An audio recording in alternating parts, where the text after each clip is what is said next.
Good evening, everybody. Welcome to Lightbulb Grip and Electric. We're a rental house based in Brooklyn, and part of our ongoing mission for educating filmmakers, tonight we're going to be doing a panel where we're talking to a group of fellow producers about how they've built their network, how they manage finding new clients, bidding and budgeting projects, how they manage client relationships, some of the nitty-gritty side of producing that most people don't get a chance to learn about. So I figured I would bring in a group of great friends and see how the conversation goes. It's kind of going to be a wandering conversation. I have some questions to ask, but then we'll see. And you guys in the audience, you're welcome to also put a hand up and ask a question as well.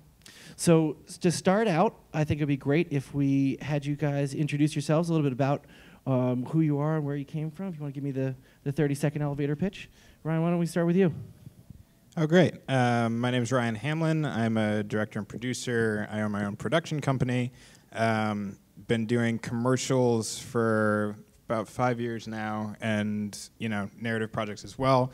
I went to school in the city at NYU. Don't hold that against me. And yeah, that's pretty much Climbing Higher Pictures is the company name. Plug. Plug. My name is Jack Jackson. I'm a producer at a creative agency. I've been doing commercials and music videos for about 4 years. Prior to that, I was doing narrative independent. And then before that, I was doing TV. A little bit of everything? A little bit of everything. I had to find my path, But I'm from California. I went to school in Georgia.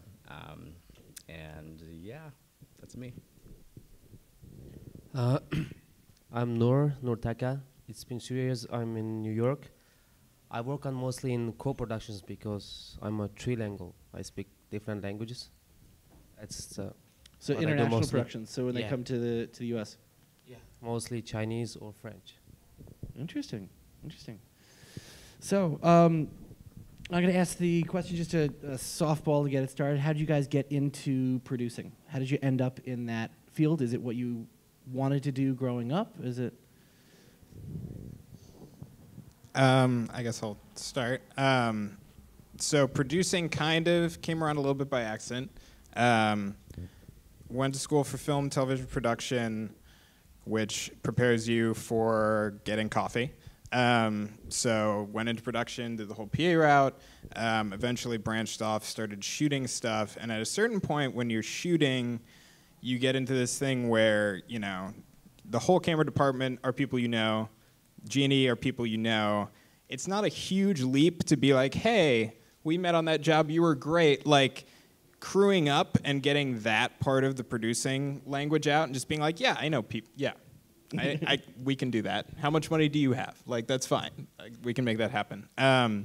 So that sort of hard turn was pretty natural into just, you have an idea, I know people, let's do it, and it started very small and sort of spiraled from there.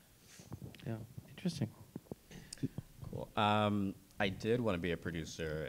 I actively went for it. I started PAing. I gave other departments a chance to see if that was my thing, but it was mostly straight on to producing from the start.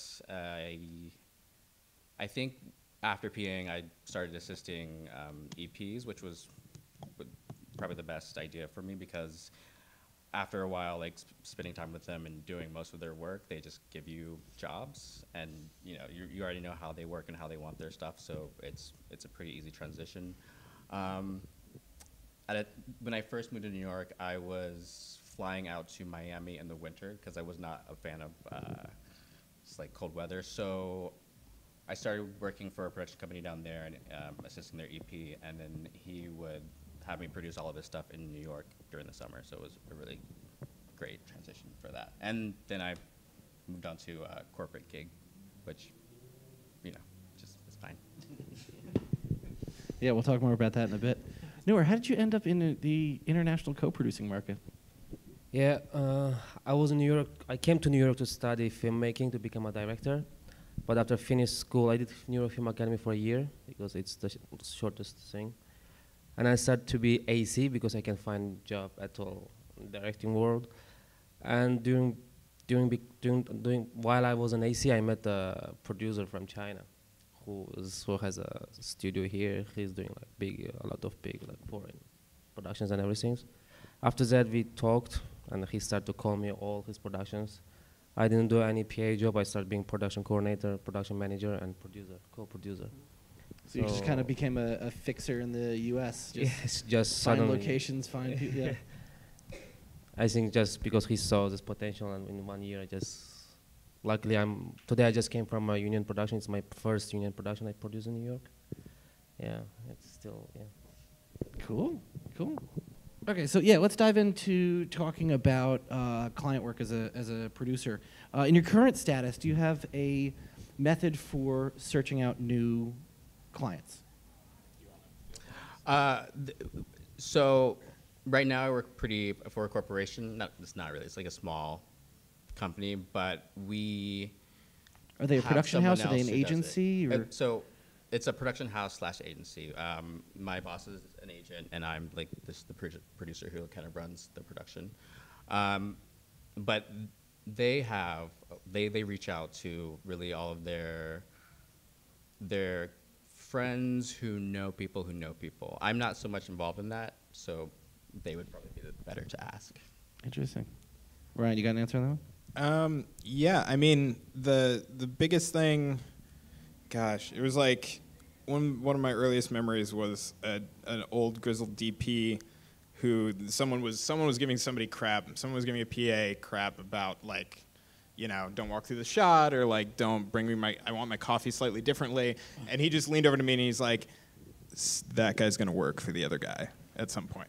Like, that's like, just when you realize how small the industry is, and when you realize like the people that you met, like I know Jack started off with like indie film stuff, yeah, and like all those people aren't still in indie film, right? No, so like that's the kind of stuff where it's like you meet people who then end up in these weird places, and like a very good friend of mine ended up working at an agency, and he had PA'd for College Humor before that. And now he's kind of a similar role to Jack as head of the agency production side, and after bugging him for a while and being like, you know, you keep calling me to go out for drinks to moan and complain about how bad the production companies you're hiring are, just being like, hi. We've known each other a really long time, and I'm pretty sure we could pull this off without any of these headaches. And he was like, okay, sure. And like started small, started with 1 or 2 jobs, but that's just a person I knew I didn't like walk out my door and go, I'm going to meet my next client today. You know, like that's kind of a weird headspace to be in. It's more of, you know, just pay attention to the people and stay connected, because they're going to end up in interesting places that may or may not be interesting to you. Interesting. Yeah, I think I have this similar experience as Ryan. For example, the producer who brought me to this Chinese American co-production, and we started to work, and you were in that shoot too, the negotiator. It was a fun shoot. I just did my job. I just did whatever I can do. And then these people from China, all around China, they came, they liked me, we kept contacts, they left. And one of the wardrobe person, she gave me contact for a commercial for Alibaba, like Amazon, the biggest. And this commercial, I didn't know it when I was like giving the budget list and everything. And I created my company with this commercial, and this was like for a meeting in Detroit with Trump, everyone was on it. Interesting. Yeah, it's like, what I mean is like the same thing. You will never know on set who you're going to meet. Like, we need to social, we need to go meet people, Facebook, blah, blah, but I think it's mostly in normal life. Yeah, yeah. And like the people on that, like we would walk into locations and it'd be like, oh, we're with Alibaba. And that clearly meant so much more to those, you know, you'd see the faces change, because that's, you know, for those who don't know, that's Amazon level big in Asia. Like Alibaba is everything retail-wise on the internet for them. So, you know, he just got this job, but like we were doing the American side of it, and all these American startup companies were all just like, oh yeah, the Alibaba people are here. We're like, hi, nice to meet you. Interesting. So there's this preconceived notion that at least I had when I was young that finding new clients was something that either you ended up doing cold calling, or at some point you magically meet somebody that will like you just grab onto them and they're a shooting star and they'll take you everywhere. And so I guess I've always had this, I don't know, feeling that like I've magically made this group of friends who make movies, but then again I realize as I've talked to more and more people that we kind of all do that. You work with the people that you already know as friends, and then that somehow rolls into work, rolls into meeting more friends and more work. So. Yeah, I mean, I will say a lot of the clients that we get, and even before I was working in corporate, came from just like me posting about the things that I do and just like the products that we work on. You know, if someone has a shoot for you to do or shoot to do, and they've seen that you've done something similar, they'll reach out, and we've gotten a lot of clients that way. So, you know, post. It's that day when you realize you lost a job because you don't have enough Instagram followers. Yeah. That's a thing. Did that happen to you? That's a day. Yeah, it's a very sobering day, and you're like, okay, I'm gonna post an Instagram every day from now on. I don't know. I wonder if that's actually good advice or not. I'll figure out the hashtags. I don't care because I'm literally not losing a job to a less qualified person with more followers. That's okay, we're gonna awful. take a little side trip into the woods over here. Wait, what was this story that you lost a? Can you tell it or? Not really. Okay, all right. But to say that if you are, and I think Jack's in the fashion world specifically, I feel like it's a very like the amount of followers you have, the cachet you have. Yeah, I mean, it's good to have both a lot of followers and quality followers. No bots. And that doesn't help. You know, if like Naomi Campbell is liking your things, then that's a plus. If you're in fashion or whatever. So. And that's a weird, again, going back to the like you meet people in random places. An AC friend of mine, we were on a job with Tessa Thompson, who I don't know if any of you have seen the new Thor movie, but she plays Valkyrie. She's great. She's blowing up. She was in Westworld, whatever. But she just followed a bunch of us randomly on Instagram. And it was just like, wait, what? What? Like, what just happened? Someone with like 5 million followers just started following us. This is, okay, all right, cool, I guess. We hung out at the rap party for like 5 minutes. Okay, all right, fine. I'll take what I can get. I need more. You guys on Instagram? No. Anybody? No? Oh, one? Okay, two? All right.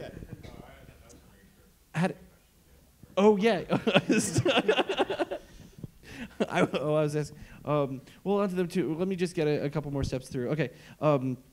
So when you start working with a new client, I mean, yes, we're starting, it seems like a good portion of this is starting with friends, but when you sit down and you get down to brass tacks about starting a new production, a question that another friend had written in was, which discussion do you feel it's important to have first, budget or creative? I think it's creative. I always want to know what they're thinking and where their head is before I hear numbers. But I know usually when they start talking and it's just like over the moon that their budget's probably not that great. So you just get a good idea of how realistic someone is with what they want when you talk creative before you talk budget. For me. Interesting. And a lot of the good ideas, the good creative ideas, are scalable. You know, like the hook is simple, so you could do a huge commercial with that hook, with that very basic premise, or it can be 2 locations. Just strip away. Right. So yeah. So I think you have to start with the creative conversation because you always still want to in some way over deliver to the client. Like that's how you keep the client. That's how you get them to want to come back. So you don't want to start with, hey, hold up. We need at least $10,000 more to even start having this conversation. You don't want to do that.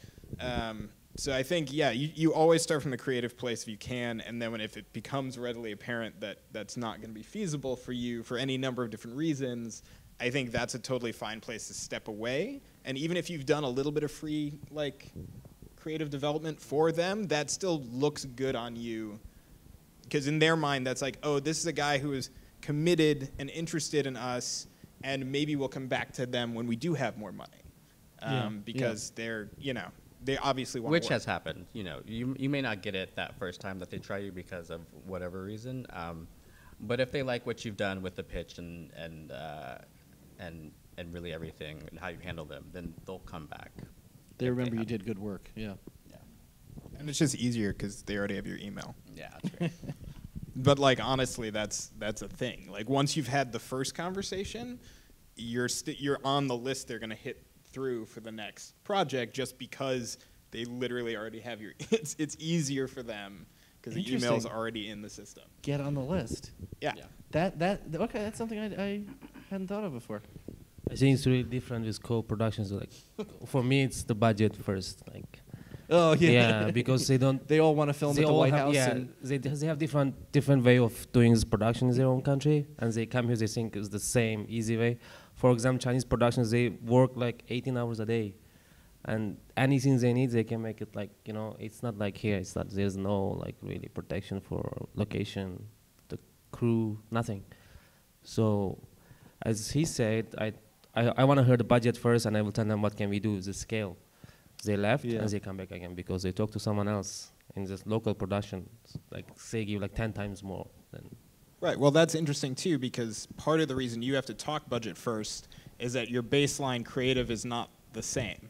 Because Yeah. when they come up with an idea in China, they think we can do it for X amount of money, and you know they come here and a sandbag is more expensive than a person to sand on the sand, and then it becomes.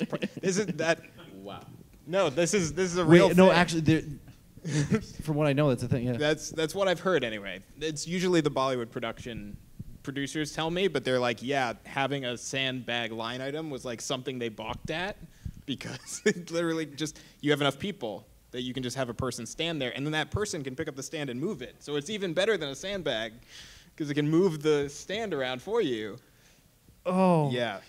Everything in my spine as a crew member. Oh dear. Okay. We don't have time for that can of worms No. tonight. Another question. I think this one might fall to newer first because you deal with a tougher client set. How do you lay down a list of ground rules about your work without it sounding like a list of demands? How do you start that conversation about like, here's what it is to work with us? And then I'm going to come to you guys next. So.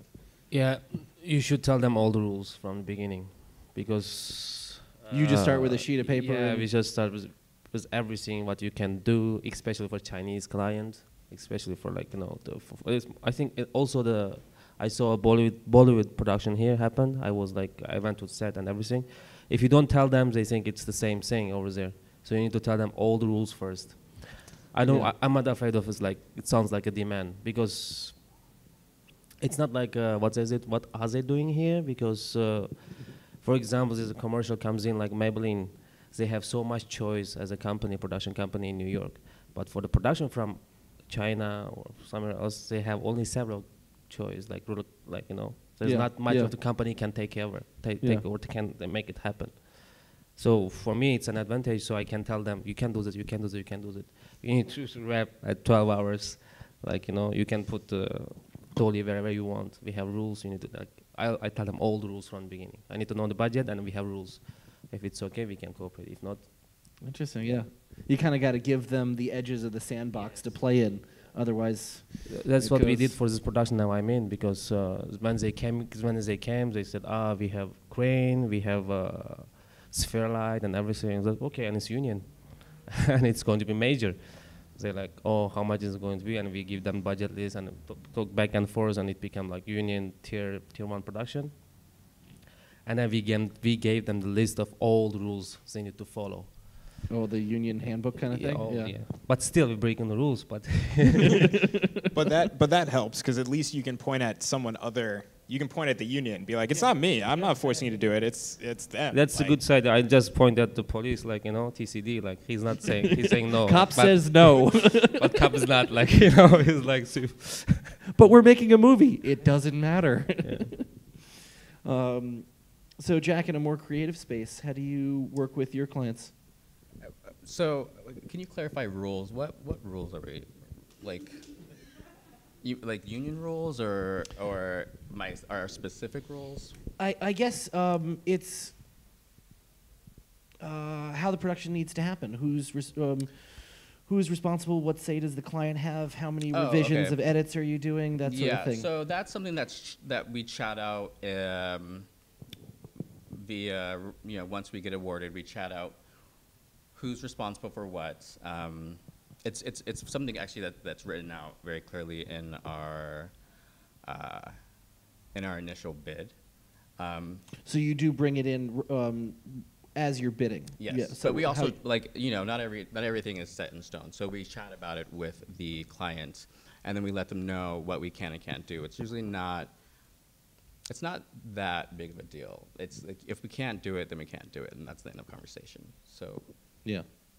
most of the rules are there for a reason. So there's really like they're not gonna get hurt. Like they get that you have to like go by certain standards, like not having your PAs out for 18 hours. Yeah. And it's just being smart rules. I don't know. Yeah. Well, having a smarter client makes it easier to have the discussion. I mean, we have some clients that will try you and like ask for things that are a bit outrageous like while you're shooting, but and people who actually will insist. But the good thing about being a producer is you can tell them no. We're here. The money's burning. No. Yeah. So yeah, it's fine. Interesting. I think there are some things you can sort of obfuscate on. You don't have to be totally transparent. I think the things you have to be totally transparent on are things that are going to cost them more money. Because that's the conversation you don't want to have at the 11th hour is like, oh, wow, you want how many deliverables? Yeah. Like here's the great setup, right? So just imagine you got a shoot, you got 3 models, different skin tones, you got like a seamless background. So it's like, okay, we got 3 spots, we got 1 for each model, and then we're good. And you bid the job that way, you award the job that way. Slight complication, they want 16 by 9, 1 by 1, and 4 by 5. Thank God I haven't done 9 by 16 yet for Snapchat, but I'm probably heading that way. So 4 by 5 for Facebook and Twitter even, I think they use that. So it's like, okay, so we have 9 deliverables. Okay, we're still doing all right. We get on set. Hey, can we have each model do like one hand gesture where they hold the product to camera, because we just realized we can cut them all together and we could do a compilation cut and use this as like a match cut moment between all 3 spots. You're like, okay, then you're at 4, but it's 4 times 3. And then it's like, oh, but then can we do pairs of models as a cut down? So can we do A and B model, B and C model, and A and C model? And that's when you just like, you say, we can do all of that, but you realize that's all going to cost you a lot of money. Yeah. Just It all costs money. everything costs This is money. based on a true story. We ended up with 27 deliverables, Oh my God. most of which came into existence after the bidding process was over. And the only way we made it work was that we were doing the post in-house, and the edits were very simple. Like, they were all 15 seconds or less. So, combining some shots together, because we were doing it in-house and we weren't like, okay, each cut costs X to edit. It was just we added another day of the editor or 2 days of the editor, and he was able to crank it all out. The fine costs that we ended up getting the overage for was music rights license, because they liked the song a lot, but we only had licensed it for 9 spots. And now we had to license it for 27, and that was a great thing to be like, okay, cool. Like, we didn't even really go over in our edit budget, but it's going to be triple for the music because it just is. Like, the stock music house is going to charge you triple. This is what it costs. Yeah, there's nothing we can do, and that's the great, like, you still want the 27 cuts? Now you know to ask about that beforehand. Because it's not going to change. Like, I can't, like, maybe I can talk the stock place to come down a little bit, but it's probably going to be triple. Yeah. Yeah. And that's a great thing to come with as an overage, because they can't even get mad at you for that. Because that's out of your hands. That's nothing you could have budgeted for. That's nothing. It's like, you guys knew when we picked the music track, you got 9 times at this rate, and now you want it for 27 times. It's not going to be that rate anymore. Yeah. Sorry. A relative of mine works used to work for years in interior corporate space planning. And she used to say that when the client shows up on the job site, the only thing they're going to do is cost themselves more money, because they show up on the job site and then they have ideas about where the couch should go. And you move the couch, and then the desk has to move, and then stuff starts getting added and moved, and pretty soon their own great idea sunk them another $20,000. And so it's the same idea with clients, I guess, trying to figure out how to manage them, both give them what they want, but also keep them from ruining their own idea.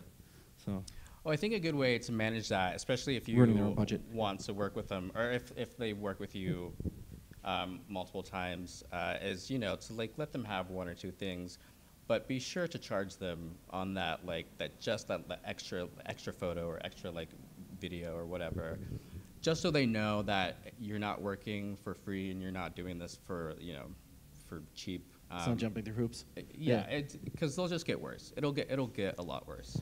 You just Give want to them make an sure inch. that they value the work that you do, and the only way that really works is if you charge them, which I love to do. Big fan. Okay, so do we have a question or two in the audience before I was going to start moving into talking about proposals and stuff? Oh, actually, I was just asking about that. So, just like that, cold calling, like, do you guys actually, have you ever done cold calling as a word? How do you go about it? Something like that? The question is about cold calling. Do you do it? Does it work? Have you had any success with it? We've had a bit of success with it. It's the only thing I've ever found LinkedIn useful for. Gonna be totally honest. Sometimes we get people that reach out to us through LinkedIn, and those have almost all turned into jobs. Because once they break that barrier of messaging you on LinkedIn, it's gonna happen. They need something desperately to happen. But yeah, I actually have a couple of friends who have a production company, which will remain nameless, but they've been doing nothing but cold calling, and they have not had a repeat customer, but the doors are still open. And they have their own office space now. It's really nice. It's actually not that far away from here. Why are you staring at me so much? It's not him, don't worry. Okay.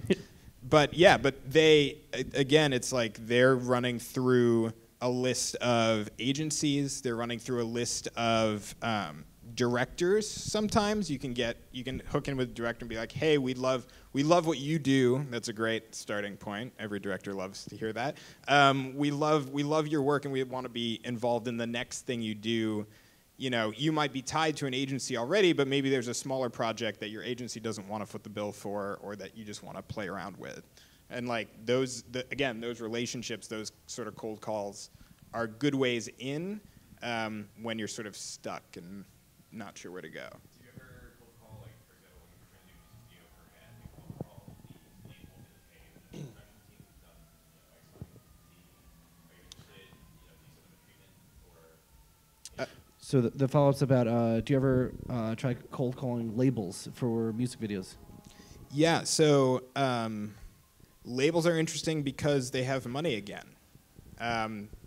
People started finally making, after the music industry almost collapsed, they finally have some money to burn. There's a lot of labels that are doing internal shooting, and they have their own small production departments, and they're dying to farm stuff out to other people because they don't want to take their A7S out again to do that shoot. And you'd be amazed at what level of production some of these things that you have bajillion views on YouTube were actually produced under, the sort of constraints of that. I know this guy's probably rented out to some of them in the past for little or no money, but when you get into the label thing, I would say look at the smaller productions, not the big, like don't look at Ed Sheeran's music video and try and call his producer. Like that's not.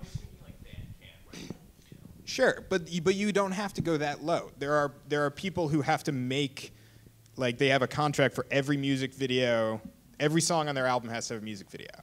And they're not going to spend the same amount of money on all of them. There's just no chance. So you might be in the running for the $5,000 one, and that might not fit the creative they want or the vision you have, but getting your name in, especially with those producers who are already stressed out of their minds, like if you can get that number, if you can get the contact, like call the agency up and be like, hey, who's your head of production? I just want to talk to them for a second. And don't be super pushy about it. Just be like, hey, I've heard you have some shoots coming up. They always have shoots coming up. So just say, if they're good, they have. Right. So say, hey, some friends of mine worked on a job that you guys produced a few weeks back. They had a great time.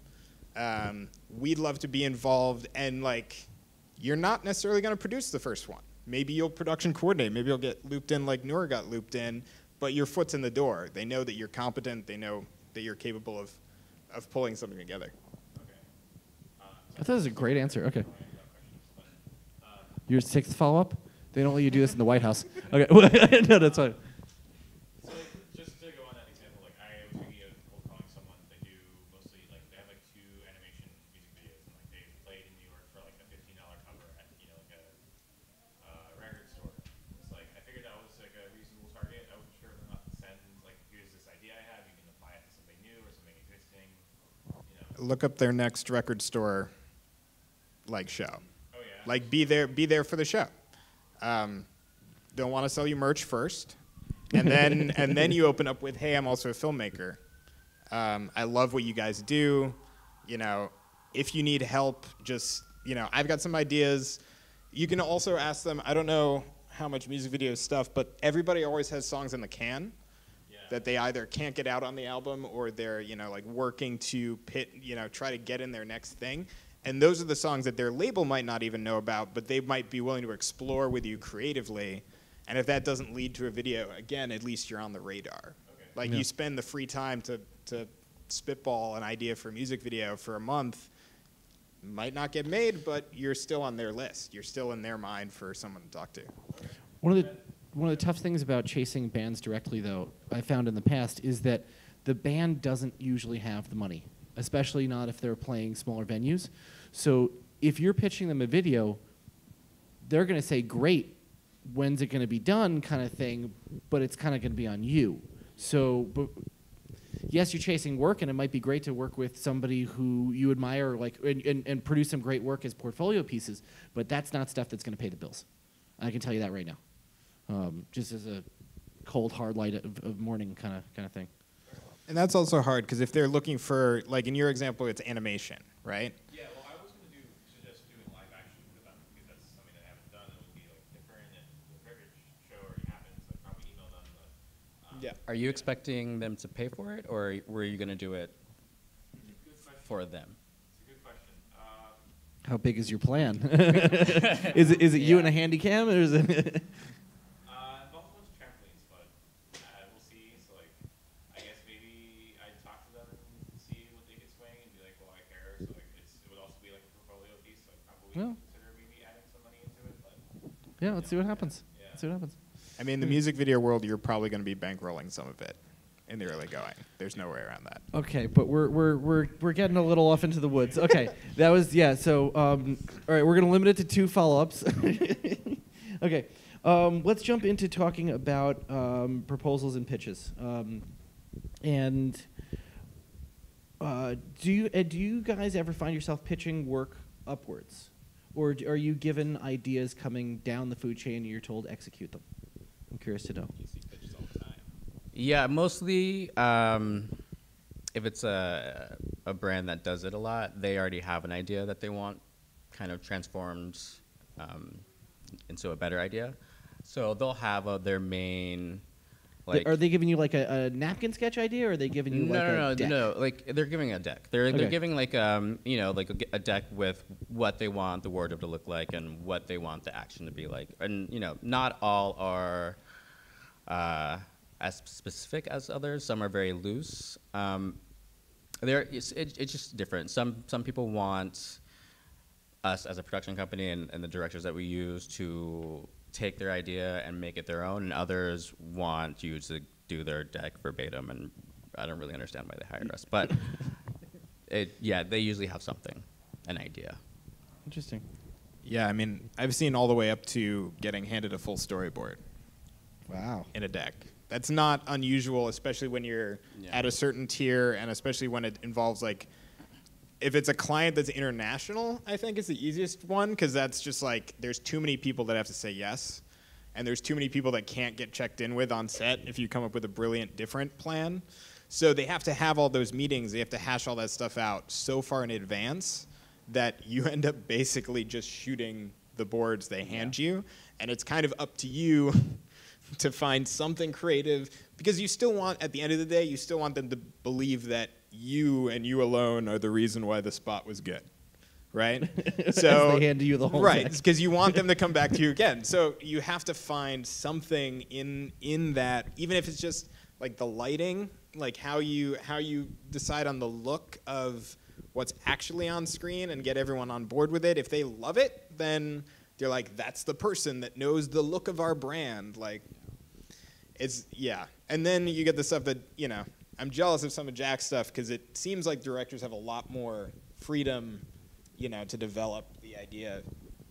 Yeah, I think a lot of our clients already know how our directors are, and we get a lot of clients via our website. So usually they want whatever whatever we've already made, just with their product or their name on it. And so they'll have an idea, and they'll be like, you know, take this idea and make it great. So. And you have a wide range of people that cover different styles and different, you know, like your portfolio of directors covers people that are like, Yeah. you know, different looks and different things. So, you know, Adidas might want one or two of your people, but not the rest. But you can be like, hey, yeah, we did a Nike commercial. We can just, it's still a shoe. We're great, you know, stuff like that. Yeah. So for those of you who don't know, my agency, we represent directors, about 4 or 5 major ones. So we get contacted via by lots of people, and the ones, if we do have a shoot where a director is like unavailable or they're too pricey for the client, then we'll suggest another one of our directors or other artists that we work with. Interesting. So, Loretta, you have a question?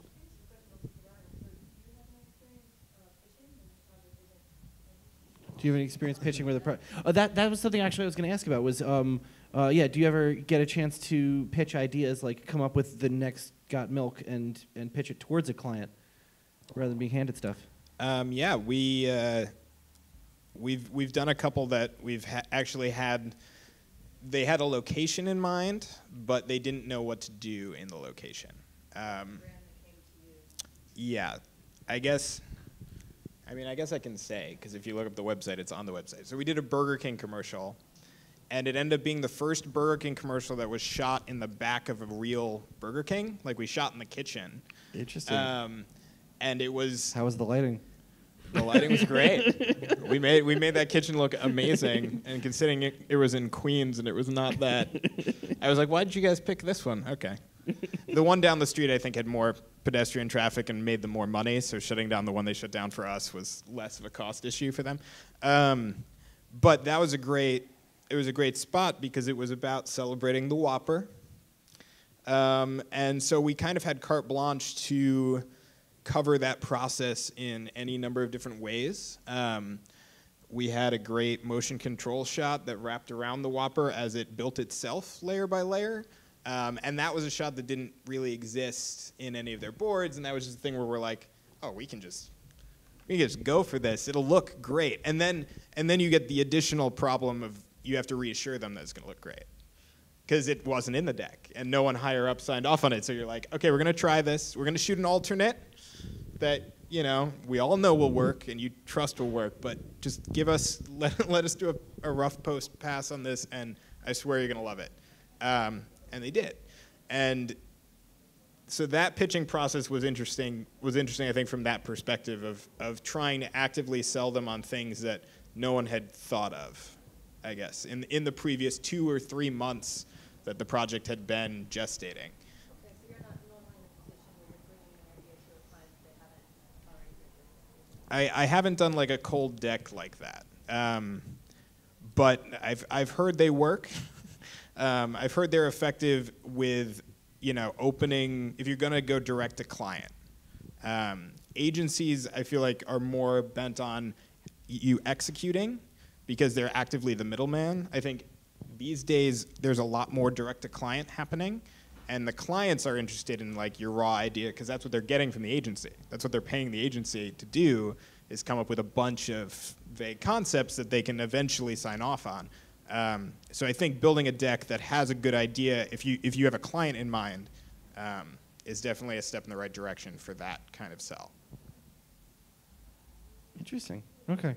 I think I didn't realize in building this how separate that is when you're pitching directly to a client versus going up through an agency. You're kind of with an agency, you're just executing.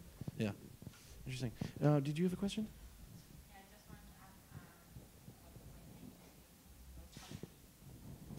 ask, Say again?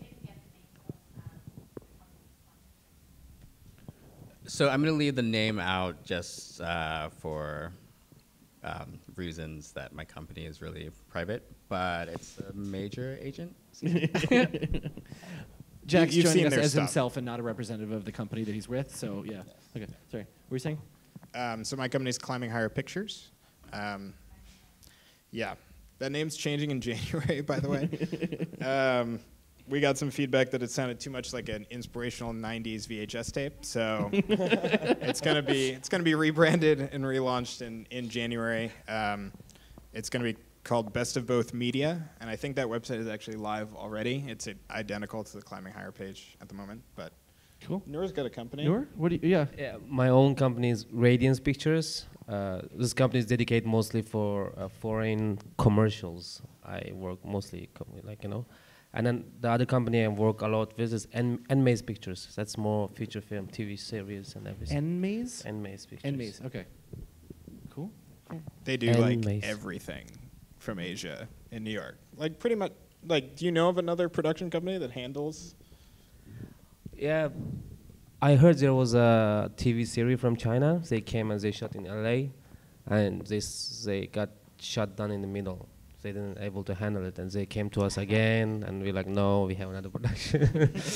Yeah, it's kind of, yeah. I think we just surrounded by all the experienced people now who's bilingual. That's why. Interesting. Okay. Let's jump back into that list of questions. So we talked a little bit about starting proposals, some bidding. Great question I got from a friend. How do you make a profit on your jobs, and how do you account for it in your bid or proposal? There are different ways that different people use. Are you upfront with your client about this is our margin line item, or? So we do a markup. It's either 10 or 20%. And yes, we're very upfront about. I mean, they need to know that you're making money somehow. So that's Interesting. Otherwise, they're going to be like, where? how are you making money Yeah. off this? Like, I've gotten in the very early days when I tried to just sort of hide stuff in the It budget looks in weird. different places. They're just like, wait, we don't see. We're reading your budget, but we don't see where you make money. Yeah. And I had to Yeah. be like, okay, I'll update that with a line item for a Oh, production. you want me to fee. charge more? Okay. Yeah. So you're saying just towards the bottom of your budget, you just line it out? Yeah, Yeah. so like at the end of it, you give what it's going to cost to make, where we give what it's going to cost to make, and then we add the 20% on top of that. And that's what you're paying us to do it. Interesting. Because I feel like something that I know for the couple small jobs that I've produced, that I'm always afraid to talk about that like, oh, I'm just billing more for the sake of like 20% more. So yeah, that's something I was nervous about as well. Well, it's also like depending on your relationship. Some of the bids we do, we just submit a top sheet, which is just like the department, like camera will cost this much, Genie will cost this much, and then there's a more in-depth line item budget that comes later. But sometimes they don't want to they don't want to see the whole thing right off. They're like, just send a top sheet. We'll get 3 other top sheets, and then we'll pick one at random. But yeah, I mean, that's also, you have to make a judgment call on how difficult you think your client is and how much you need to have socked away. Like sometimes it's still nice to have a couple line items on the budget. They're a little fat, just in case we need to find, because it's one thing to be like, okay, we're making 20%, but then you also want to have like, what's your contingency? What's your, you know. When they start adding shots and start making stuff go crazy. Right. Yeah. And so that's, you know, sometimes you guys just do 10% for a contingency. 10% contingency seems pretty standard on things I've worked on. Yeah, it's No, somewhere in the wait, budget, so that's contingency and fair. margin are different things. Yes, So how are you using? 100%. Sorry, can you explain those two terms? Because yeah. Right, the margin is that money's gone. That money goes to your overhead, that goes to your company. That's like, yeah. you hired us, that's what it's going to cost. Contingency is when the truck gets stuck, you know, like, It's like a weather day. It's like Yeah. any and everything that something crazy or bad will happen on your production. It just happens with everything. So it's smart to keep a contingency of 10 or 15%. Just to have some wiggle room without Yeah. going over budget. Okay. Yeah. and sometimes you can't sell the contingency through right away. Like, especially if you're on a lower budget job, it's hard to be like, hey, we've got this 10% here, like this is chilling, because in their minds, they're not going to see that money back even if you don't spend it. So then you have the conversation of like, oh, if the shoot goes perfectly, you're making 30. You're not making 20 anymore. And it's like on jobs where that becomes like a push-pull item, those seem to be the jobs where I find myself just sort of socking money away in weird places. Because like, okay, fine, I won't say the contingency is 10%, but we're also going to rent from CC Rentals instead, and our vehicle cost is going to be lower than it might otherwise be. Not crazy lower, just like, we got a couple bucks here and a couple bucks there, kind of thing. A couple bucks here, a couple bucks there, and like especially when it comes to equipment, because sometimes if your DP's not on board yet, or like something big creative hasn't happened yet, you're still spitballing. Like those numbers are still kind of vague at the bidding point because you're not sure what lenses you're going to use, you're not sure what lights you're going to need, so you want to have a little extra money to be like, okay, sure. Yeah. Like, okay, yes, we can shoot this on anamorphic, even It's always though good to be able to say yes. Even though it's going to play in Facebook, so it's going to be like that, surrounded by white going by. But like, okay, sure, rent the anamorphics. That's fine. Interesting. Okay. So I think what?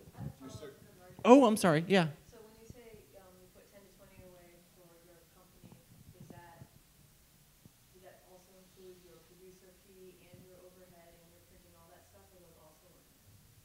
So the question is, so what exists inside the margin? Does that include producing fees? Does that include what does it include? I guess. I do a separate paperclip line. No, we don't go that in depth. It's usually just this is the fee for the production company, and just understand that this is how we make our money. And sure, because I might not be on board as a producer of that particular job, even though my production company is producing it. So in that case, I would be hiring a freelance producer to come in and work on that. So that's still a number. Same with the director. Yeah, you have number. to pay the producer. You have to pay everyone. I mean, if you think about it, the company exists separate from you as a human being, as a producer, and so you need to get paid for your time, and the company needs to cover its overhead and advertising and marketing, all the other departments separately. So it kind of does need to be two things. So, and if you weren't there volunteering your free time as a producer, then you would have to pay somebody to do that separately as well. So, I feel like agencies are also, that's an interesting, when you do have an agency involved, you get into a situation sometimes where the agency gets a full amount of money from client, and they're taking usually half of it, if not more than half of it, for their agency fee, which, to be fair to them, is months of work, right? Months of people pitching and revising. That's a lot of time, and then the other half is going to your 1 to 5 day shoot. So having a if you've worked with an agency before, and if you feel comfortable having this conversation, that's always a nice thing to talk about. Of how are you? How's it going on your side of the line? Are you guys feeling okay? Because if you need us to come under or hit a certain number, we can try to scale back more if you're feeling cramped, because you don't want the agency to be like, oh well, we need to shoot. We need to make it happen, and we need to shoot on IMAX cameras because that's the creative, but also we're going to make $0 on it at this point because we've had people working for so long. So then you as a production company can be like, actually, we're on your team. Have you heard of the A7S? It's great. It's a really great image. I really think it shoots log. You'll love it. So yeah, in that moment, your priority is holding on to the agency more so than the client above. Your relationship is better with them because they're the one that's going to bring you more work in the future. Right. I mean, it's we're all cohabitating in this sort of producing world where everyone is hopefully making money, and you don't want them to be annoyed with you because when they look at the spreadsheet at the end of the day, you somehow to them are the reason they didn't make money. So just so I understand, so most of your thoughts that you're offering here today Yeah. are based on you working through an agency, not directly? Yeah, I mean, I work about half and half, but I think the agency thing is an interesting, because that was when I first started. I didn't know anything about working with an agency. Even if you are working directly with a client, you should still you should still put the line item as for a producer and pay them, even if it's you and you are the company, because it's something that will have to be paid for in the future, whether you're doing it or not. And to start off with it is smart, and you, of course, make more money. Nah, I feel like I'm always about money. You're but also- you should. It should be in the budget. Well, it goes back to what you were saying earlier about like having about your value. Yeah. Like by the sheer fact that it's in the budget that you are worth something, that says something. That like my time is valuable. Sorry, and not in a mean way. Just like It's not me. It's not. it's like you're bad. getting something. I'm here. I'm on set. I'm being nice to you. Like that's, you know, like you're paying me to do something. And in some ways, that's if you want the flip side of the coin, agency is great because they have to have the face-to-face conversations with client that you don't want to have. Like you go to the agency first and say, hey, we're running a little behind. If they add another shot, this is going to be a problem. And they go, okay. And they turn around and they walk over and they're like, so guys, remember when we all agreed on this number? Can it just not be that number? Can we go up a little bit? Because, Yeah. you know. Interesting. Okay. So, Noor, we're talking about how you budget for international projects. That's an interesting, completely different world of how do you figure out how to both make a living and not let them try to. Yeah, I had the Shoot like same crazy. experience. Like for big productions, it's the same thing, 10 to 20%. You pay everyone, you know, contingencies and everything. But the commercial, like I talked about the Alibaba, they came to me like, I have this much of money. Can you make it or not? Like, they didn't see my budget list, nothing. They don't care. They just like, I have 4 cities. Like we went to New York, Alaska. No, we went to Seattle. San Francisco. San Francisco, and another B unit to Alaska. And they're like, we're going to shoot in 4 cities. We have this much of money. Can you make it happen? And they're like, okay, I can try. I did the budget list by my side, and I send it to them. They're like, no, don't send it to us. Wow. Yes, can you make it or not?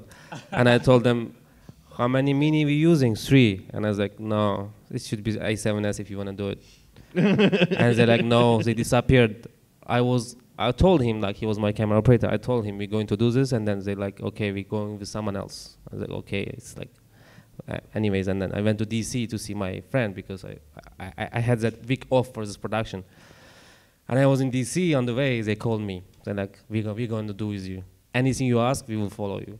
Anything you say, you're okay, because they already in the plane. They're coming to New York. They lost the other production Good time company to hire. and I was like, okay, 7S, and I need to get these people, that people from New York. They need to travel because they pay for travel. They need to travel with me and blah blah. And it was a good number that time. It's like, you know, like sometimes foreign productions, like they just come to you like, I have this much of money. Can you do it or not? And they don't want to see you because they don't understand what's going on. Like. Honestly. The line items are all called different things. Yeah, and everything's in English. As they ask me to do it in Chinese, a lot of times like, no, there's no Chinese version. Like, you know, they don't understand. What's the best stuff. boy? Yeah. Interesting. Okay, so they put a lot of faith in you that to Yeah, keep because it they running. talk to different people also, Yeah. and Oh, as yeah. they come to you, like they see, like, you know, and also like how I met them, like from whom this all like matters. It's relationships. Yeah. So we were talking before about contingency, and it's a little saner and more straightforward when you're in a closed studio. But when you have international productions coming in, and they seem to have somewhat wild expectations sometimes, how do you handle that, planning ahead for that, or is it you just take your best guess? Yeah, it's from experience, like, you know, and then we just put like 10 to 20% contingency in it. Okay. Yeah, That's and the same then way. yeah, and foreign productions, like we refund them if you don't use those money. Yeah, we Oh. refund them. Like this TV series, like everything's open because it's a like big. But we want to keep the relationship because it's like one of the biggest TV channel from China. It's the Yeah. biggest one of the like a company. But we want to be open. We don't want to like, you know, fake because we have other productions coming in the future. Yeah. Yeah. You got to maintain that relationship Yeah, with them. we need to as a maintain, channel, yeah, yeah, yeah. Kind of like their discussion with the agency before. Okay. Before I go on, was there any other questions at the moment? Okay. Oh, Loretta again. Okay. For all of you, maybe especially with foreign productions, what percentage do you ask for upfront for your budget? Do you make all your crew, your hard costs covered? So, do you guys take a deposit up front for productions, or Yes, once we sign the contract, we will ask for 50%. And then when they land, for example, mostly director, DP is from China. When they land, we start the production. The day before, we need to get the rest of the money. 100% needs to be in the account. So that's all the crew, all the locations. Yeah, because we need to make sure. Like last year, I was not producer in that. I was assistant director. The producer shut down the production the second day because the half of the money didn't arrive. So, and I don't know how the Chinese producer made it happen. Saturday they got the money. I was like, how did you guys? Don't worry. Don't ask too many questions. The vending machine was just spitting out money. And there's like an ATM. It's really dangerous. And for any productions, you need to make sure the money arrives into your account before you start the production. So you guys, 100%. So yeah, for your industry, you have to be ruthless about that, just to keep yourselves. Yeah, we need to be like all my contract for my commercials also, TV, everything. It's written clearly. Yeah.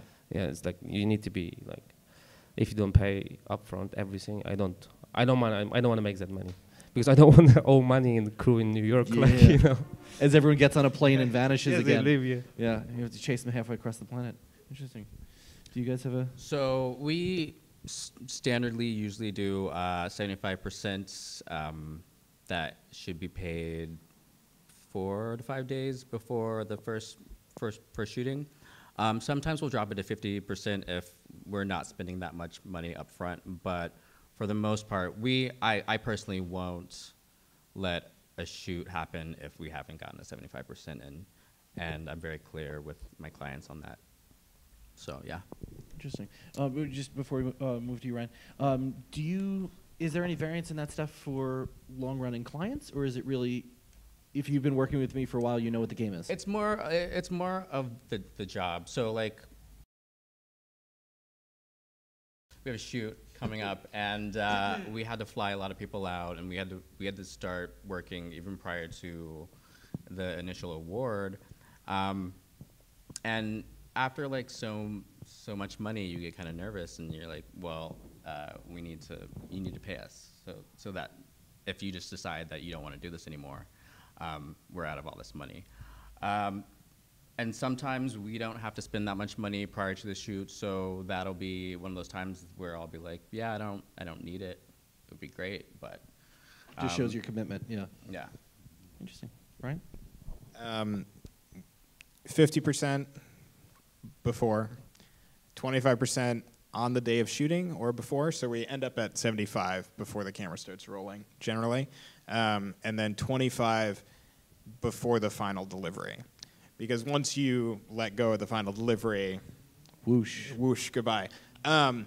Exceptions if you're already doing another follow-up job, because A, you've got another 50 to 75 coming in, and B, if they don't have the money for the post on the first job there that second, at least you know that you have something else that you can hold later if you start getting backed up. Relationships, yeah. Yeah, just relationship stuff.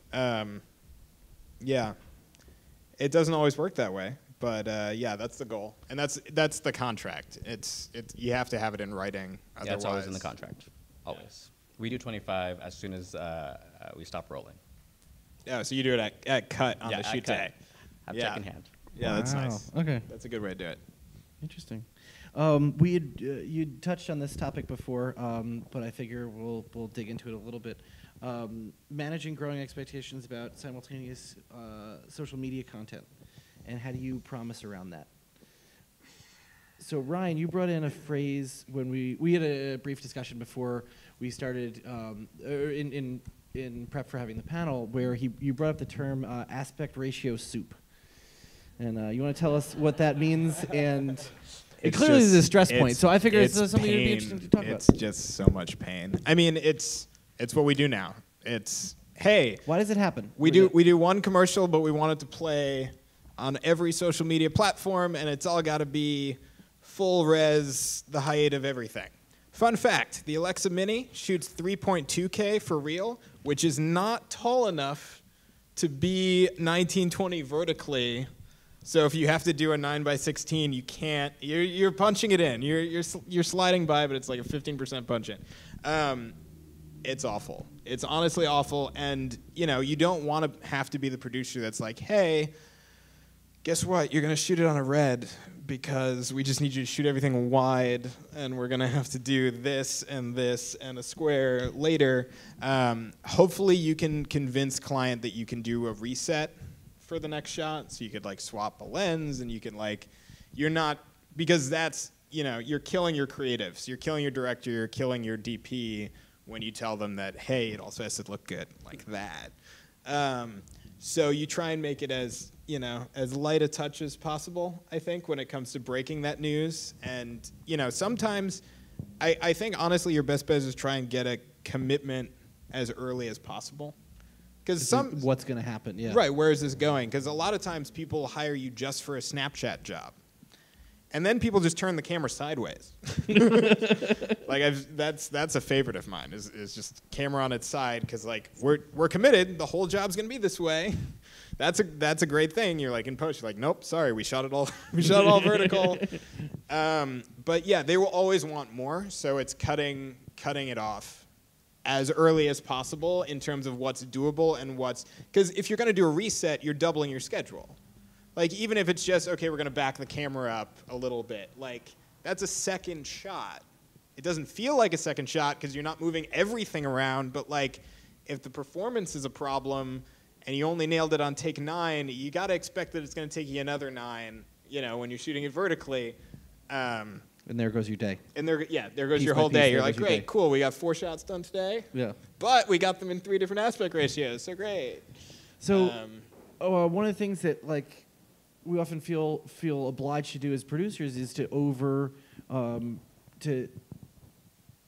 promise what we're to under promise what we're doing, over deliver what we've got. And so usually one of the first things that I find for commercial work that comes up is, oh, can we do a Facebook? Can we do a Snapchat? How do you guys manage that? Those asks in terms of like dealing with the client? Is it something that you'll say no to, or is it something that Depends on the client. Yeah. If they say boomerang, great, because those are easy. What is Like that? like an image that's like 3 seconds long and then resets and then goes again and resets. Because they're like, oh, we like that one hand gesture. We want to do a boomerang of that for social media. And I those didn't even are, know this is a thing. this is, Okay. this is a thing. But those are great because those are, you know, literally that's 15 minutes of work. Yeah. That's not, you're not breaking your bank when it's that. It's got to be client Yeah, dependent. I mean, it's the client. We say yes if that's what they want. You know. Interesting. Okay, I thought there was gonna be a little longer discussion than that. I mean, it's like you get your backs up against the wall, especially if you've worked with them multiple times and if you've delivered it before, you better be prepared to deliver it every time from there on out. Interesting. So that's something you got to consider is what's coming down the pipeline as well, of how many more times you're gonna have to do this as well. It's really nice when they say it's just living on YouTube, because then it's just 16:9 and everyone's happy and you just, oh great, it's on YouTube. Yeah. Nowhere else, please, nowhere else. But like that Burger King shoot we did, the footage we shot for that, watching the World Series, it was in other Burger King spots. That was a great moment. Cool. Like, oh, do we get any more money for that? No. No. They own all that footage, but they like the footage so much that it, the aspect ratios, some of that changed after we delivered it, and there's really nothing you can do at that point except like, yeah, cool. You paid X amount for this footage. Here's a hard drive. Have fun. Yeah. Yeah. But that's got to be a really awesome moment. Okay. So heading into post-production, where we're talking about changing deliverables, how do you handle revisions for customers? How do you budget that? How do you get a sense of their needs? How do you set limits so that you don't end up in the revision time warp where they keep sending back notes and you keep producing new edits over and over until you don't have the money for rent anymore? So usually when we're, I guess, doing the budget and we're talking about what they want for the edit, I ask them how many rounds they want, and if they don't know, then depending on how long the film is, I'll say, well, it makes sense to do this many rounds, and we build out a schedule. I have had a couple clients who will you'll you'll do one round, and then they will give a few notes, but they had this one agency who didn't really show it to everyone at the agency, send it back, and then we were like, okay, so we sent it back again, and then they showed it to the client and the agency, and they were like, oh, no, that's still just one round. And I'm like, but it's not. I don't, you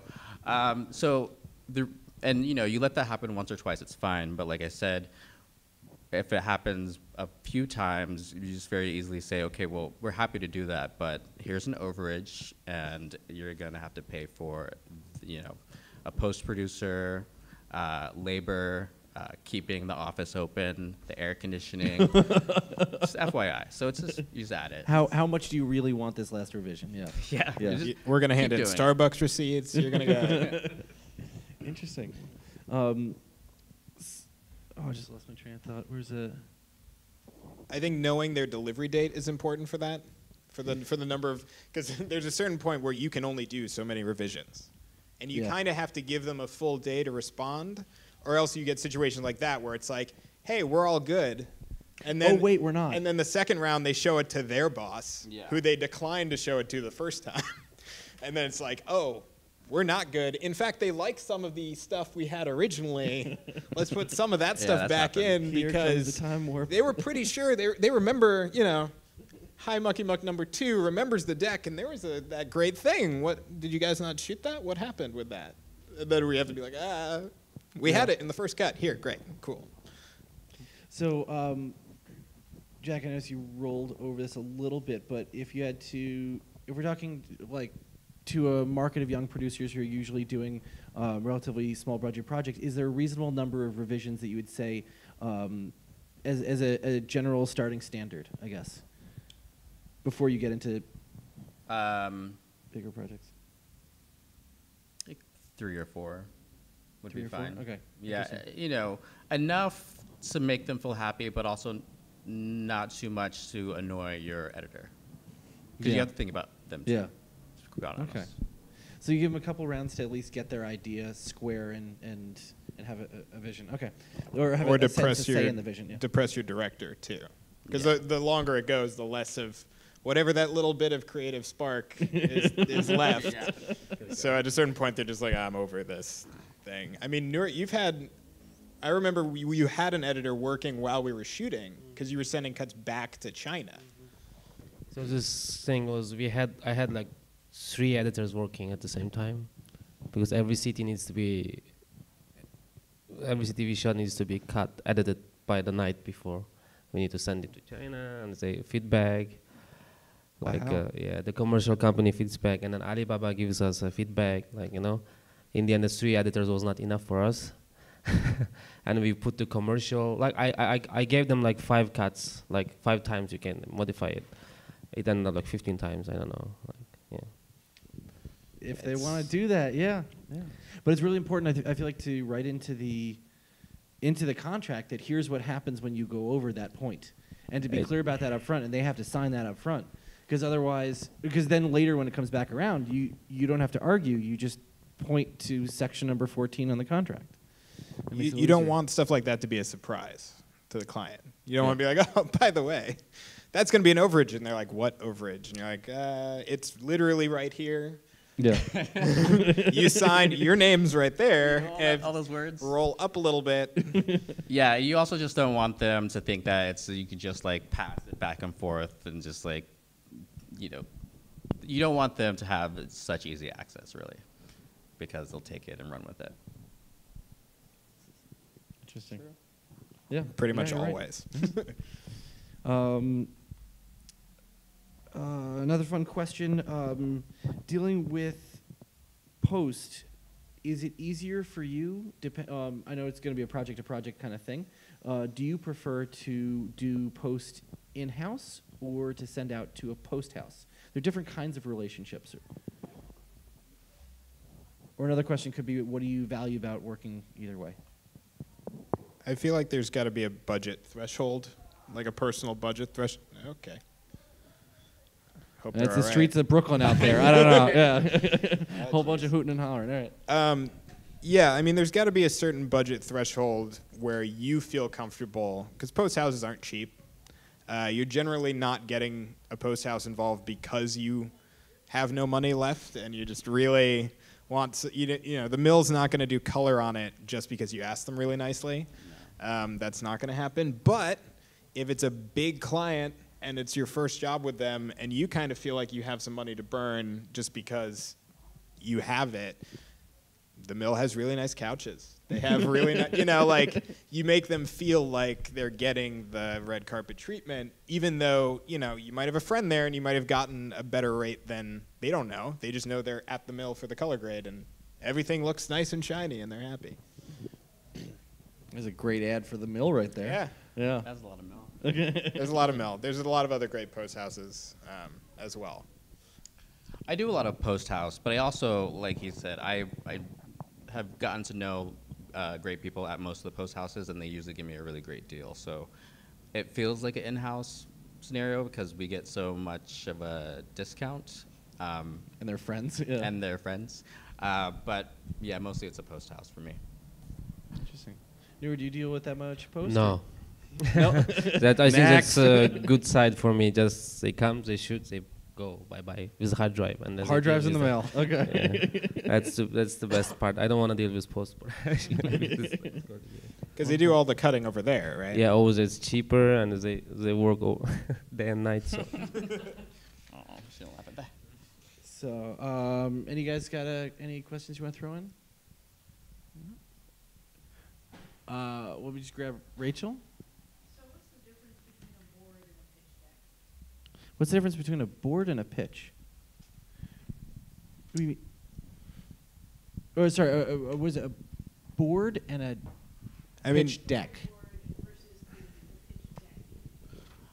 Oh, okay. So Storyboard versus pitch deck. Okay. yeah, so the pitch deck is more of like when you want to give the client like the theme and idea of how it's supposed how you want it to look. Like you'll add images and text. You really like when they read through the deck, you want them to feel something. Whereas storyboarding is more of instructions visually, if you will. Frame by frame. Yeah, frame by frame. For the crew, basically. So I don't know if you're gonna feel anything from the storyboards, but when you read a deck, you should like imagine. You should, oof, like, you know. So it's kind if of like it's a good deck. It's like a visual lookbook that has more written story built into it, or more description. That's I guess from what I've seen from decks. Yes. Yeah. Yeah. Okay. Sure. And normally you're not dealing with boards until you've won the bid. Generally, people don't ask for the boards ahead of time, at least in my experience. I don't know if... Yeah. That's not so much in my experience. If we're bidding it out, they want you to do, for us mostly, they want us to do a full-on deck. And usually that plus the budget will kind of win us the job. So you include the boards in that deck. Yeah. Interesting. But never ever do that for foreign country. Like I did one for a foreign commercial, and then they used my deck and they did shot it somewhere else. And it was in in Times Square in the screen. I was like, whoa! It was same story. I didn't know it. It was like they were shooting it, and then one of my friend, Bo, he was supposed to be AD, so I showed him all the board and everything. And they cast him as an actor in it.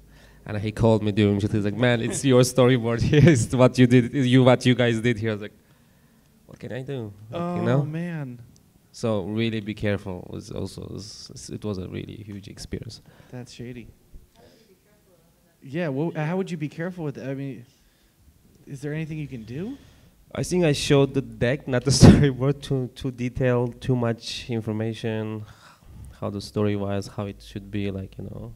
I mean, you think- could send them an NDA if you want to share that much with them. That would be illegal in the US, right? To issue the foreign. I sent them the NDA too, but like you know, it's a big company. So in big companies, there's a manager. Like if someone signs this, and you go to this company, you can find this. It was an intern. She's not here anymore. Like, you know, you'll never know who are you dealing with. So It's tough in an international market. Yeah. Yeah, it's Definitely kind is. of, yeah, they don't care. If they're paying in cash, they probably don't care about the NDAs. Yeah. Yeah. Oh, interesting. All right, I know we had a couple other questions. I got one last question. I'm going to ask, but I just want to see if it fits in. I'm just curious about the format of your decks and your boards, like literally the file formats and stuff you use, or what programs and stuff. How do you format your decks? I'm going to guess PDF. Yeah, I mean, they always end up as PDF at the end of the day. We usually use PowerPoint, actually, because it's a fast way to get through the mock-up phase of the deck, and then Just dump pictures in there. you dump Yeah. pictures in and text in, but then, some, depending on the client and depending on how nice it needs to look, you can go to Photoshop and like do a spruced up version. But we find in PowerPoint it's easier to just like rearrange the slides and kill a slide or like throw information around faster. I use mostly InDesign, and yeah, it always goes to a PDF. Yeah, Interesting. It's the same PowerPoint, PDF. Yeah. Yeah. I have two questions. The first one is how do you deal with coming up, I guess with rates for things that are flexible? So like a crew, like a sound mixer, an operator, probably go a couple $100 either way and still find someone to fill it. So how do you come up with that number, and then do you have a range in your head that goes like down? Or So how do you start figuring out crew rates and where flexible rates should lie? Is it instinct? Initially I like to know how much they have to spend, and then also what they want to do. You'll know like how many crew members you'll need, how many grips you'll need. I always, not always. I try and do the highest rates in my initial budget, because we'll go back or estimate. We'll go back and forth. And if I feel like there's a crew member like a DP that will definitely cost upward of a few $1,000s a day, then I'll make it known. So it's just a conversation with the client. do you get a sense of their budget before you send it? Yes. Yeah. Yeah, if you hear the word docu-style, they probably don't have money for top-shelf commercial crew rates, or at least they're not expecting to spend that. And then you can go, yeah, cool, it's docu-style, but we're shooting at Jack Studios, and we have a fountain in the middle of set and trapeze artists, and I mean we can shoot it doc style, but we're not, you're not paying a doc crew rate for that. Yeah. But yeah, I mean, I think what Jack says, starting high and coming down on the crew rates, mostly because when you don't have to come down, everyone loves you. That's like the easiest producing day ever. It's like, hey, yeah, I got you guys a ton of money to sit around. We're gonna pay you. This is crazy. And that's honestly, I have to say, when we first started doing producing through the company, that was the most gratifying thing, was all the people that had worked for me for free, I could pay them. I'd be like, guys, not only can I pay you, I can pay you like good commercial rates to hang out with me and pretend we're friends. But yeah, I mean, that's commercial rates. People don't expect low rates when the budget is a certain number. And, I think PA salary is the easiest way to tell, because production assistants on a commercial, it could be up to $250 a day for a PA, and that's your lowest rate in your crew sheet. And on an It's got to scale up from there. and yeah. on indie feature, that's your key rate. Your gaffer is doing $250 a day on the indie feature. So like, that's I think that's part of why we're all in commercials at the moment. So We were all in independent prior. we did the trenches, but now it's nicer. Now it's the catering's better.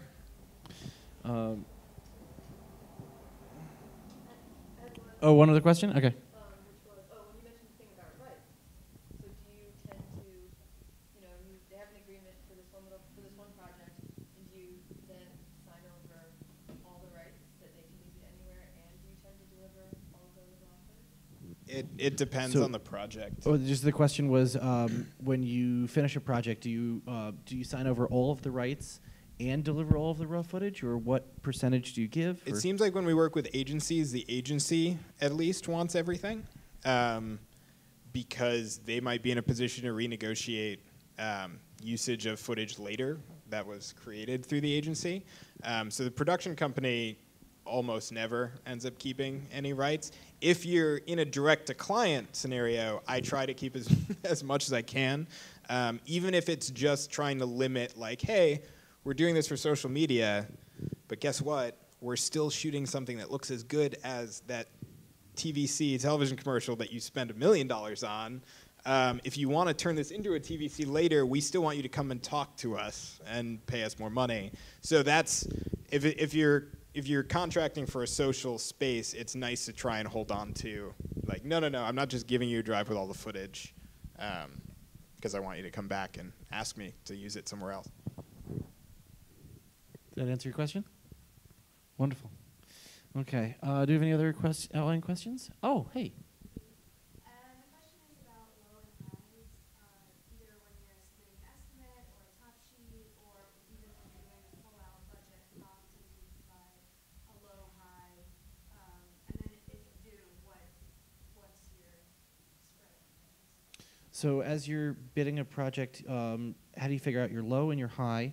And what's the other part? Do you bid at 3 levels, or how often are you providing a low and high? Yeah. What stage, and if so, what's your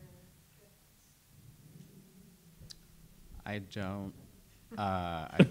don't. Just no. Yeah, Just no.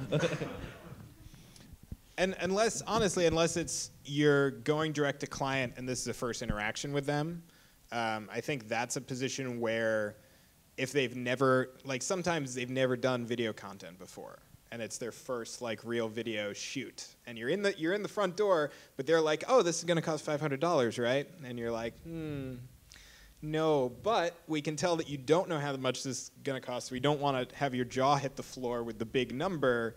Whereas if it was an established client that knows better, it's like, okay, we're starting here and we'll creep down. If you start too high with the first time client, then they're just, you're not the person for us. That's never going to work. So I feel like that's a good scenario where you can be like, hey, there are ways to do this for less, but here's our first number, and let's keep talking. Make sure they know you're willing to keep talking, because yeah, you don't want to lose that first entry in the door. But I wouldn't put a range in any of the line items on the budget, because then they know you're fudging. Yeah, I don't. It's always going to be the lowest one. Yeah, they're like, okay, cool. So the low number. Yeah, I don't ever do ranges, but if you're aware that they aren't necessarily they don't have the money to spend all the money to spend that's required for the shoots, then it's just a conversation that you have when you I provide them the budget that it looks really high, and then I let them know that some of these prices are can come down depending on circumstances. How tight are you? Yeah. Yeah, but you feel it out with the client. Interesting. But I think you're also usually dealing with a more captured audience that you're, or are you talking about really early in the bidding phase? Early in the bidding phase. Okay. Yeah. So you still have other competition. You're swimming among other fish in the sea. Interesting. Okay. And you don't want to hobble yourself early if there are things, like when you first put together the budget, if there are red flags to you, like those are not things you want to skimp on in that first bid, because that will come back to haunt you. You know, like, oh, our spot is about animated GIFs, so we want animated GIFs floating next to the character's head occasionally throughout the spot. We don't know how many GIFs or how long they'll be on screen or anything, but we know we want this. And it's like, okay, cool. I have an animation line item now, and it's not going to be small because I have no idea where this is going to shake out. Yeah. You know, in the long run. And it's like, you don't want to get to the end. They're like, well, what do you mean you can't have it in every frame? We said some of the frames, and now we mean all of them. What do you mean you don't? What do you mean that's an overage? This was our concept.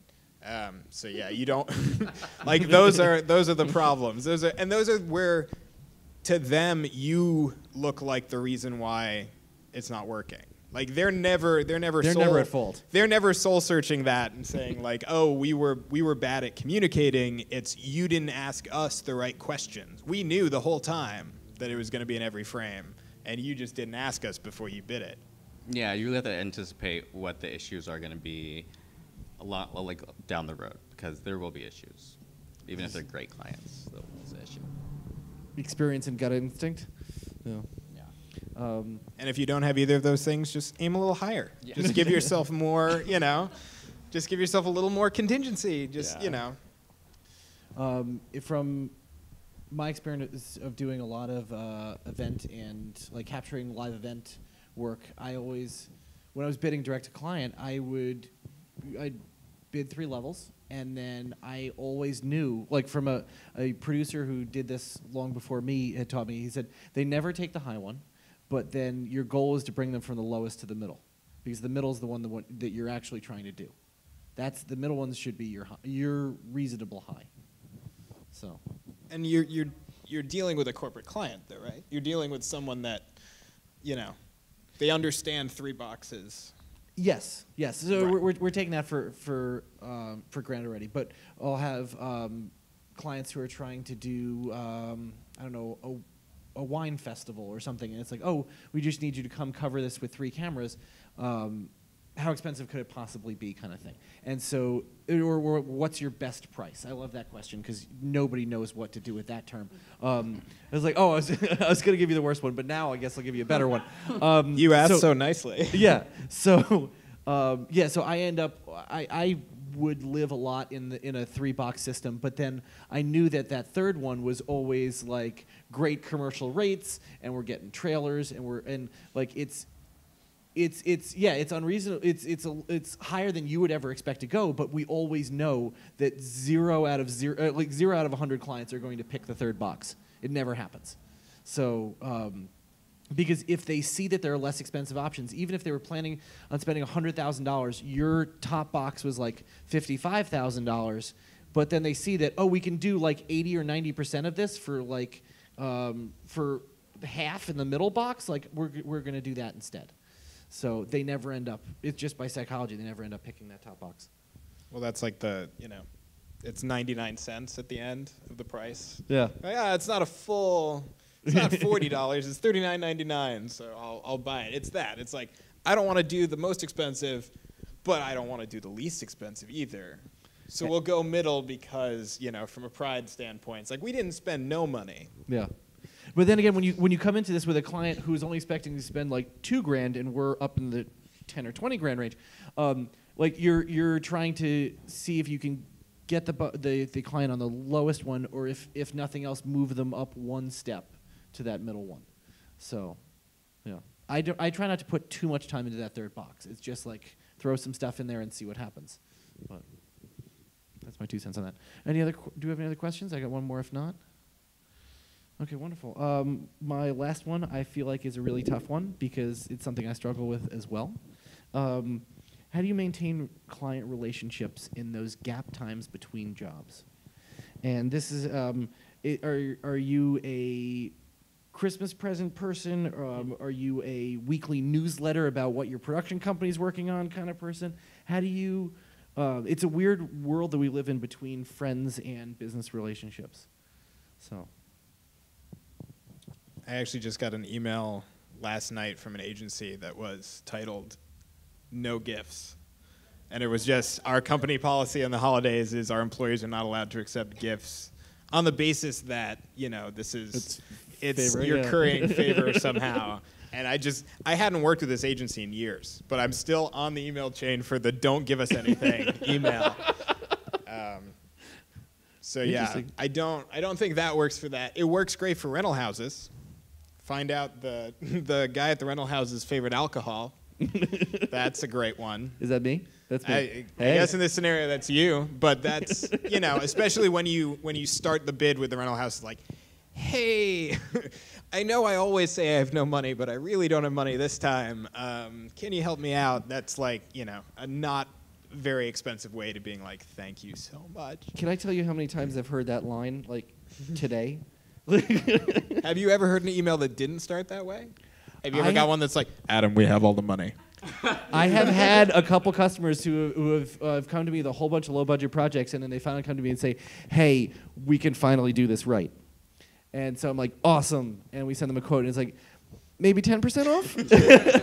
But it's like, listen, I'm happy enough to get that, the feeling of gratitude in the relationship of like we're coming back to you now that we finally have money, and then it's just a matter of figuring out the paperwork on the other end of it. But I value that the relationship part of that a lot. So Yeah, I mean, I guess you have to be careful that it's not. You don't want them to think that you need them to function. Like you don't want your client to believe that you are they're your only work. So there's a fine line there of being like, hey, still here, versus like, you know, when they're on set with you, that's a casual place to be like, hey, you know, is there anything coming down the pike? Because you're usually talking to someone who's not at a decision-making stage of the process, so they're not going to tattle on you and be like, oh yeah, I told the producer that we had some other stuff coming up. But you're still having that conversation of like, so this is going well, the catering's great, right? So next time we'll get the same caterer. You know, like trying to find, you know, ways to be like, hey, we're creating a product and we're doing it in a way that's not causing you headaches. Can we all acknowledge that this is going well? This is something nothing's we want on fire. But yeah, I mean, once the project's closed, especially if you get into a position where you're fighting over that last 25% and the final deliverable is hanging in the balance, because that's not a great taste in the mouth of anybody at that point. So I would just let that lie after that for a bit and let them forget that happened. And if you keep being like, hey, yeah, the next job, and you're still that guy that stressed them out. Interesting. So I feel like I do it in a very organic way. You know, a lot of the clients that you have, you're either gonna really, really like or really, really dislike, and I don't actually like working with clients that are super duper difficult. Like, I'm not gonna say no if you want to give me a project, but I'm not gonna also like email you and wish you Merry Holidays. But there are clients that I check in just because I want to check in and see what they're up to. Just like it's people. Yeah, it's like, you know, it's people. Like, you know, we did the New York City Ballet. We did a job for them, and I chat with the head guy all the time, and I invited him to one of our art galleries, and then he invited me to the ballet. It's just like, you know, being friendly with the people that work there, and usually, even if like something where like you guys get in an argument about the deliverables or whatever, if you guys are on a good level as people, then that's, I think, the most important thing, because they'll chat you up if they want. And if you're on a good relationship as people, if they leave that company and go work at another company, Yeah. you're still in a good relationship as people. Yeah, make sure you're like you're good with the people, because that's who will be giving you work. Interesting. Newer? Yeah, mine is kind of different, because the foreign production, when they come in, they expect a lot and they get very less, and they go back and they will never come back. Most of them, they don't want to come back to New York. They all like, we spent so much. We could make like 2 or 3 TV series. We could do this whole thing on green screen. Yeah. So I don't think I have any need to talk to those producers, which I had really bad time. On the contrary, they always keep talking to me, like they always like, you know, like it's like, yeah, because. But it's just chat, kind of. Just chat, kind of, yeah. But not sending gifts, not those kind of, yeah. Interesting. So that's really different, yeah. And again, unless it's a rental house, that's alcohol for the rental house. Yeah, no, I was just curious to see, because different people handle it different ways. I have some people have had work for me that to this day are still sending me newsletters about what they're working on and new stuff, which I think is an interesting way of keeping everyone else abreast of what you're working on. But I don't know, I was curious just to see how you guys did it. And I think, yeah, connecting, Jack was saying, really attached with me with connecting with people as humans and just checking with them about their lives as people, separate from the job. Yeah. If you're looking for an icebreaker and you don't, for some reason, have access to the footage immediately, apparently, just depending on how the job went, hey, we're cutting a company reel. Is it okay if we use the shot? Like, we all love this shot from this project. because then you're pinging them for, oh, remember when we worked together? Remember how good that shot looked? We want to use it to sell our company because that collaboration meant so much to us. So I think that's a good icebreaker email of if you haven't talked to them in a while, but you still want to reach out. It's like, hey, we're cutting a reel, because everyone cuts reels. So that's there's nothing. It doesn't seem underhanded in any way. It's just like, oh, they're asking us permission to use the shot in their reel. That's so and that your cool. project was a jewel of our crown. Kind of Right, thing. and that it's like, oh, and they appreciated the work. Interesting. Okay. Is that it for my list of questions? Do we have any more questions from the crowd? This is a very good question. Would you actually put that in your contract though, that you can use footage down the line for your own? Yeah. Yes. Would you? Always. Yeah, it's always in the contract, but Wait, so use it? Sorry, the question was, can you use footage? Would you put it in your contract that you would be able to use their footage later? yeah, so you always want to have that line in the contract about usage for the sake of your own company. Obviously, you wouldn't use footage in a different commercial. Like, you can't use the same running shot in 2 sneaker commercials or whatever. They'll catch you on that. Yeah. Yeah, that's way no. But always have it in the contract that you can use it for reels and public consumption if the goal is to promote yourself. That said, I would also be sensitive to what your client is interested in, or what your client liked out of a project or didn't like. Because if you pull from a pile of footage that they were dumping on the cutting room floor, we were never going to use that shot, and then you decide you like to use it in a reel, and then your client sees that reel, they're reminded of the thing that you didn't get right. So I'm kind of sensitive to that stuff as well, of like what parts of the project did the client like as well. So that kind of also helps me narrow down the footage when looking through that immense pile that we all have on 12 different hard drives. So, so with that, I think we'll wrap it up. If we could have a quick round of applause for our panelists. Thank you guys for sharing so much.